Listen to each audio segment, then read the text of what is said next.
Conversations with God, an Uncommon Dialogue. Chapter 1. In the spring of 1992, it was around Easter as I recall, an extraordinary phenomenon occurred in my life. God began talking with you, through me. Let me explain. I was very unhappy during that period, personally, professionally, and emotionally, and my life was feeling like a failure on all levels. As I'd been in the habit for years of writing my thoughts down in letters, which I usually never delivered, I picked up my trusty yellow legal pad and began pouring out my feelings. This time, rather than another letter to another person, I imagined to be victimizing me. I thought I'd go straight to the source, straight to the greatest victimizer of them all. I decided to write a letter to God. It was a spiteful, passionate letter full of confusions, contortions, and condemnations, and a pile of angry questions. Why wasn't my life working? What would it take to get it to work? Why could I not find happiness in relationships? Was the experience of adequate money going to elude me forever? Finally, and most emphatically, what had I done to deserve a life of such continuing struggle? To my surprise, as I scribbled out the last of my bitter, unanswerable questions and prepared to toss my pen aside, my hand remained poised over the paper, as if held there by some invisible force. Abruptly, the pen began moving on its own. I had no idea what I was about to write, but an idea seemed to be coming, so I decided to flow with it. Out came, "Do you really want to answer all these questions, or are you just venting?" I blinked, and then my mind came up with a reply. I wrote that down too. Both. I'm venting, sure, but if these questions have answers, I'd sure as hell like to hear them. "You are sure as hell about a lot of things, but wouldn't it be nice to be sure as heaven?" And I wrote, what is that supposed to mean? Before I knew it, I had begun a conversation, and I was not writing so much as taking dictation. That dictation went on for 3 years, and at that time I had no idea where it was going. The answers to the questions I was putting on paper never came to me until the question was completely written and I put my own thoughts away. Often the answers came faster than I could write, and I found myself scribbling to keep up. When I became confused or lost the feeling that words were coming from elsewhere, I put the pen down and walked away from the dialogue until I again felt inspired. Sorry, that's the only word which truly fits to return to the yellow legal pad and start transcribing again. These conversations are still going on as I write this, and much of it is found on the pages which follow, pages which contain an astounding dialogue which at first I disbelieved, then assumed to be of personal value, which I now understand was meant for more than just me. It was meant for you and everyone else who has come to this material. For my questions are your questions. I want you to get into this dialogue as soon as you can, because what's really important here is not my story, but yours. It is your life story which brought you here. It is your personal experience to which this material has relevance. Otherwise, you would not be here with it right now. So let's enter the dialogue with the question I have been asking for a very long time. How does God talk, and to whom? When I ask this question, here's the answer I received. I talk to everyone, all the time. The question is not to whom do I talk, but who listens. Intrigued, I asked God to expand on this subject. Here's what God said. First, let's exchange the word talk with the word communicate. It's a much better word, a much fuller, more accurate one. When we try to speak to each other, me to you, you to me, we are immediately constricted by the unbelievable limitation of words. For this reason, I do not communicate with words alone. In fact, rarely do I do so. My most common form of communication is through feeling. Feeling is the language of the soul. If you want to know what's true for you about something, look to how you're feeling about it. Feelings are sometimes difficult to discover, and often even more difficult to acknowledge. Yet, hidden in your deepest feelings is your highest truth.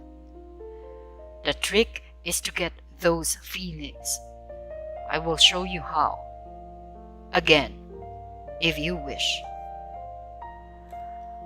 I told God that I did wish, but that right now I wished even more for a complete and full answer to my first question. Here's what God said. I also communicate with thought.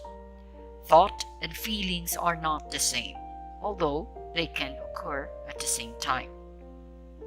I'm communicating with thought. I often use images and pictures. For this reason, thoughts are more effective than mere words as tools of communication. In addition to feelings and thoughts, I also use the vehicle of experience as a grand communicator. And finally, when the feelings and thoughts and experience all fail, I use words. Words are really the least effective communicator. They are most open to misinterpretation and most often misunderstood. Words allow you to understand something. Experience allows you to know. Yet there are some things you cannot experience, so I have given you other tools of knowing, and these are called feelings, and so too thoughts. Now the supreme irony here is that you have all placed so much importance on the Word of God and so little on the experience. In fact, you place so little value on experience that when what you experience of God differs from what you've heard of God, you automatically discard the experience and own the words, when it should be just the other way around. Your experience and your feelings about the thing represent what you factually and intuitively know about the thing. Words can only seek to symbolize what you know, and can often confuse what you know. These then are the tools with which I communicate, yet they are not methods, for not all feelings, not all thoughts, not all experience, and not all words are from me. Many words have been uttered by others in my name. Many thoughts and many feelings have been sponsored by causes not of my direct creation. Many experiences result from these. The challenge is one of discernment. The difficulty is knowing the difference between messages from God and data from other sources. Discrimination is a simple matter with the application of a basic rule. Mine is always your highest thought, your clearest word, your grandest feeling. Anything less is from another source. Now the task of differentiation becomes easy, for it should not be difficult even for the beginning student to identify the highest, the clearest, and the grandest. Yet I will give you these guidelines. The highest thought is always the thought which contains joy. The clearest words are those which contain truth. The grandest feeling is that feeling which you call love. Joy, truth, love. These three things are interchangeable, and one always leads to the other. It matters not in which order they are placed. Having with these guidelines determined which messages are mine and which have come from another source, the only question remaining is whether my messages will be heeded.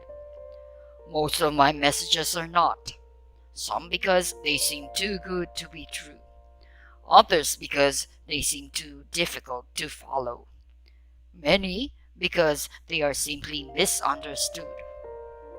Most because they are not received. My most powerful messenger is experience, and even you ignore this. Especially this you ignore. Your world would not be in its present condition were you to have simply listened to your experience. The result of your not listening to your experience is that you keep reliving it over and over again. For my purpose will not be thwarted, nor my will be ignored. You will get the message sooner or later. I will not force you to, however.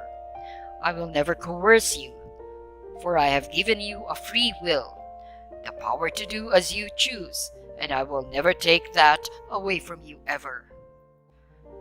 And so I will continue sending you the same messages over and over again, throughout the millennia and to whatever corner of the universe you occupy.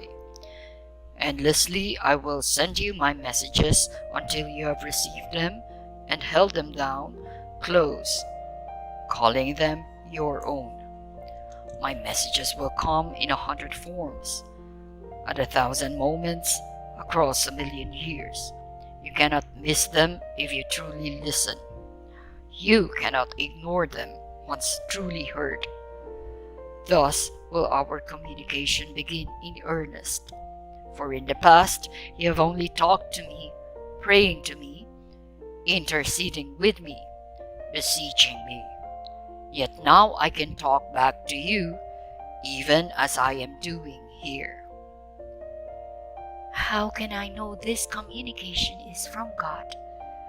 How do I know this is not my own imagination? What would be the difference? Do you not see that I could just easily walk through your imagination as anything else? I will bring you the exact right thoughts, words or feelings at any given moment, suited precisely to the purpose at hand, using one device or several. You will know these words are from me because you, of your own accord, have never spoken so clearly. Had you already spoken so clearly on these questions, you would not be asking them.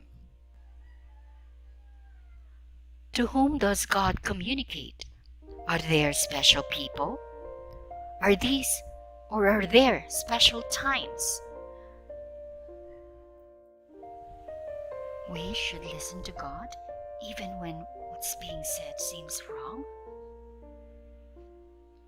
Especially when it seems wrong. If you think you are right about everything, who needs to talk with God? Go ahead and act on all that you know. But notice that you've all been doing that since time began. And look at what shape the world is in. Clearly, you've missed something. Obviously, there is something you don't understand. That which you do understand most seem right to you, because right is a term you use to designate something with which you agree. What you've missed will, therefore, appear at first to be wrong. The only way to move forward on this is to ask yourself, what would happen if everything I thought was wrong was actually right? Even great scientists knows about this. When what a scientist does is not working, a scientist sets aside all of the assumptions and starts over. All great discoveries have been made from a willingness and ability not to be right. And that's what's needed here. You cannot know God until you've stopped telling yourself that you already know God. You cannot hear God until you stop thinking that you've already heard God. I cannot tell you my truth until you stop telling me yours. But my truth about God comes from you. Who said so? Others. What others? Leaders, ministers, rabbis, priests, books, the Bible, for heaven's sake. Those are not authoritative sources. They aren't? No. Then what is? Listen to your feelings. Listen to your highest thoughts. Listen to your experience. Whenever any of these differ from what you've been told by your teachers or read in your books, forget the words. Words are the least reliable purveyor of truth. There is so much I want to say to you. So much I want to ask. I don't know where to begin. For instance, why is that you do not reveal yourself? If there really is a God, and you are it, why do you not reveal yourself in a way we can all understand? I have done so over and over. I am doing so again right now. No, I mean by a method of revelation that is incontrovertible, that cannot be denied. Such as? Such as appearing right now before my eyes. I am doing so right now. Where? Everywhere you look. No, I mean in an incontrovertible way, in a way no man could deny. What way would that be? In what form or shape would you have me appear? In the form or shape that you actually have. That would be impossible, for I have no form or shape you understand.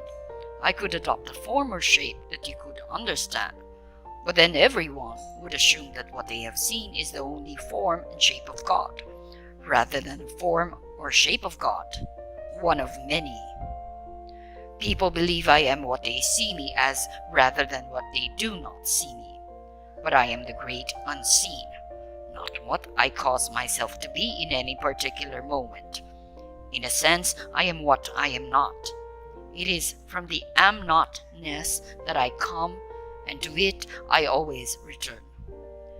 Yet when I come in one particular form or another, a form in which I think people can understand me, people assign me that form forevermore. And should I come in any other form, to any other people, the first say I did not appear to the second because I did not look to the second as I did to the first, nor say the same things. So how could it have been me? You see, then it matters not in what form or in what manner I reveal myself. Whatever manner I choose and whatever form I take, none will be incontrovertible. But if you did something that would evidence the truth of who you are beyond doubt or question, there are still those who would say, "It is of the devil or simply someone's imagination, or any cause other than me. If I revealed myself as God Almighty, King of heaven and earth, and moved mountains to prove it, there are others, those who would say it must have been Satan.